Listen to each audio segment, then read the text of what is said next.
Hey guys, I will be showing you how to do problem 14 on the Drew Pre-Test Warmup. So it says, a highlight of every summer is Shark Week. A common installment of Shark Week is the great white jumping out of the water when it surprises its prey. If a great white is known to jump 3 meters out of the water, how fast is it going when it leaves the water? And how long is it in the air for?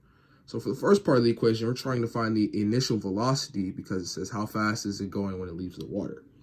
So what I like to do is I like to identify what the things I already know.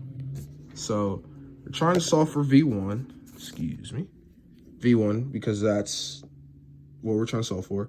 V2 is 0 because that's at the point where the shark stops moving and starts to head downwards. Since we're dealing with a free fall problem, the acceleration is always going to be negative 9.8 meters per second squared because when an object is in free fall, that's the acceleration it experiences. And for the displacement information, it's 3 meters because the shark is known to jump 3 meters out of the water. So using this all information, we can use problem 6 to figure out V1. So V2 squared equals equal to V1 squared plus 2AD. But since we're trying to find V1, we're going to have to change, we're going to have to change the equation a little bit.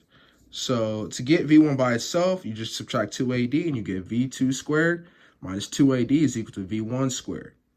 After that, you plug in all the values you know into the equation, and I'm going to give you a second to plug this into your calculator. So after plugging it into your calculator, you should have got something around 58.8, okay? But since it's V1 squared, we're going to have to square root it. So you take the square root of 58.8, and you should get something around 7.67 meters per second for the initial velocity, or how fast the shark is going once it leaves the water.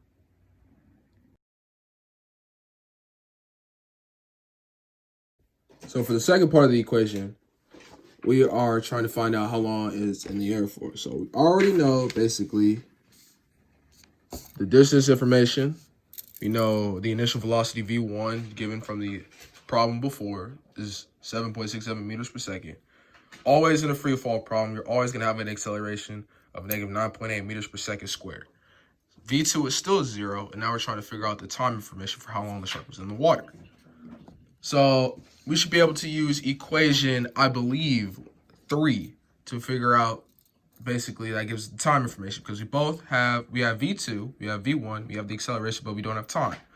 But we could do a little bit of algebra to isolate t by itself, to get t by itself so we can get the time. So the initial equation, focus, is V2 minus V1 all over the acceleration is equal to the time. So overall, you should get something like this, and I'm going to give you a second to put this into your calculator and get the answer. Putting this into your calculator, you should get something around 0.78 seconds.